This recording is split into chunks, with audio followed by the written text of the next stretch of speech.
तो बच्चों हम लोग लेंस के बारे में पढ़ रहे थे, है ना। तो उत्तल लेंस के संबंध में हम लोग बहुत कुछ जान गए थे और उत्तल लेंस द्वारा बने प्रतिबिंबों के बारे में भी जान गए थे। इसमें 6 प्रकार के प्रतिबिंब या 6 स्थितियों के बारे में हम लोग चर्चा किए थे, है ना। अब अवतल लेंस द्वारा प्रतिबिंब का बनना सीखेंगे। इसमें केवल 2 स्थितियां हैं बस। पहली स्थिति है कि जब बिंब अनंत दूरी पर हो, अनंत पर हो, तो प्रतिबिंब कहाँ बनता है, कैसे बनता है, जरा हम लोग देखें। तो सबसे पहले हम लोग एक अवतल लेंस बनाते हैं, है ना। अवतल लेंस बनाते हैं तो पता है ना अवतल लेंस क्या होता है। बीच में पतला होता है, बीच में पतला होता है, बीच में पतला होता है ना, और किनारों पर मोटा होता है। ये कौन लेंस है? अवतल लेंस है। एमएन एक अवतल लेंस है और ये इसका मुख्य अक्ष है और ये आपका उसी प्रकार वो क्या है, प्रकाशिक केंद्र है। तो बिंब कहाँ है, वस्तु कहाँ है, अनंत पर है। तो हम लोग जानते हैं ना कि जो अनंत से आने वाली किरणें होती हैं वो मुख्य अक्ष के समांतर आती हैं, मुख्य अक्ष के समांतर आती हैं। देखिए ये मुख्य अक्ष है, इसके समांतर आ रही है ना। यहाँ आपका F1 है, ये आपका 2F1 है, फिर इधर आपका F2 है, इधर 2F2 है, याद है ना। यही है, उसी को हम लोग C1 C2 भी कहते हैं, है ना।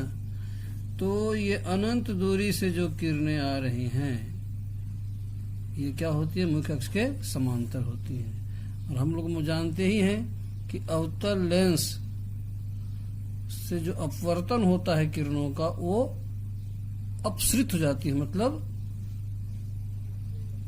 दूर भागती है मुख्य अक्ष से, इस तरह भाग जाती है ना। और इसके बाद काल्पनिक रूप से ये किरणें F1 पर आके मिलती हैं। ये देखिए F1 पर आके मिलती है।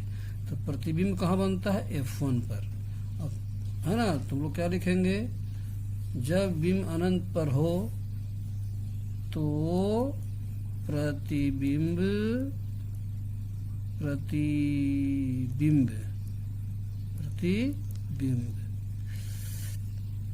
कैसा बनता है, नहीं कहाँ पर बनता है, F1 पर। F1 पर कैसा बनता है, बिंदु समान छोटा, बिंदु समान छोटा।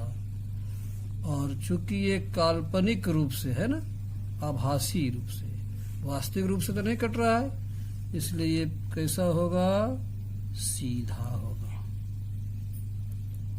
तथा चौथा नंबर में क्या होगा, आभासी होगा, क्योंकि काल्पनिक रूप से कट रहा है, आभास हो रहा है, आभासी बनता है। तो हम लोग यही सीखे कि जब अवतल लेंस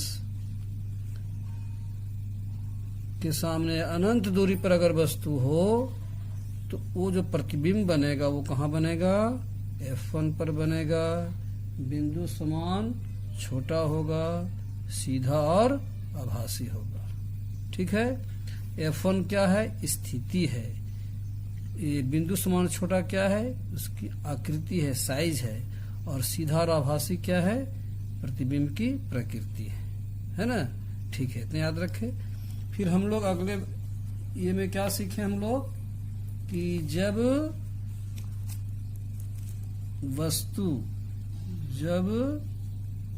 वस्तु यानी बिंब अनंत, इधर क्या है, अनंत है, अनंत से प्रकाशिक केंद्र के बीच कहीं भी हो, जब बिंब अनंत और प्रकाशिक केंद्र O के बीच कहीं पर हो, तब क्या होगा स्थिति। इसको हम लोग जाने, फिर उसी प्रकार बना लेते हैं हम लोग। ये आपका अवतल लेंस है ना, ये अवतल लेंस है, और ये क्या है, मुख्य अक्ष है ना, मुख्य अक्ष है। ये आपका 2f1 है ना। मान लिया ये आपका, यहीं पर हम मान लिया वस्तु को रख देते हैं कहीं पर।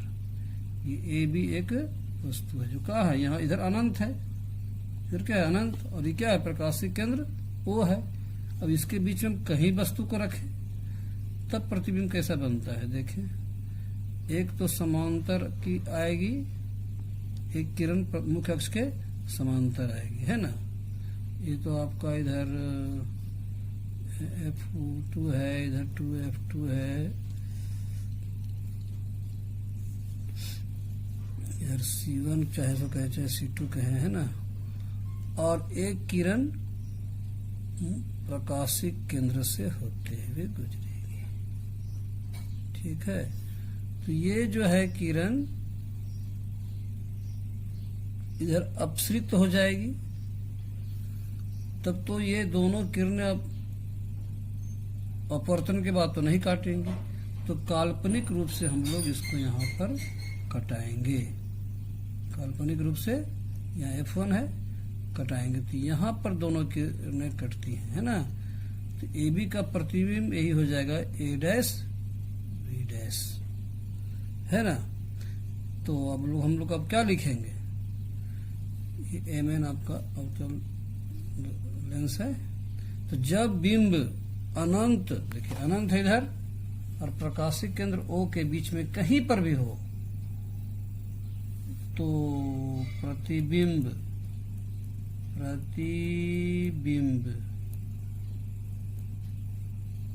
कहां पर बनता है, F1 और O के बीच, F1 और O के बीच। ध्यान रहे F1 को हम लोग फोकस भी कर सकते हैं, फोकस और प्रकाशिक केंद्र O के बीच बनता है ना।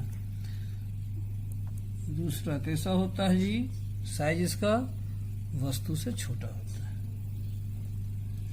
वस्तु से, वस्तु माने क्या, बिंब। ध्यान रहे धोखा नहीं होना चाहिए, बिंब वस्तु एक ही बात है।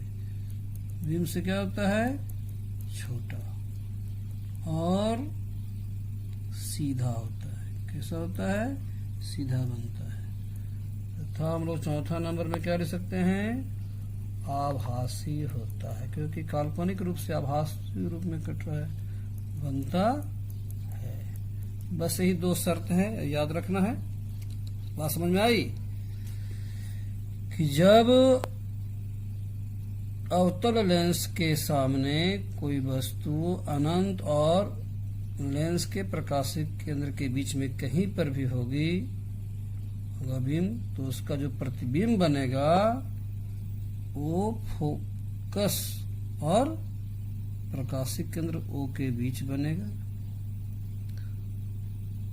उसकी ये स्थिति होगी, और उसका आकार कैसा होगा, साइज कैसा होगा, वस्तु से छोटा होगा, और वो सीधा होगा और आभासी होगा। यही है AB का प्रतिबिंब क्या बना है, A डैश B डैश है ना। बात समझ में आई। बस दो ही कंडीशन याद रखना है, एक न एक परीक्षा में आता ही है, इसको ध्यान में रखें, फिर हम लोग आगे पढ़ेंगे इसका आगे, ठीक है।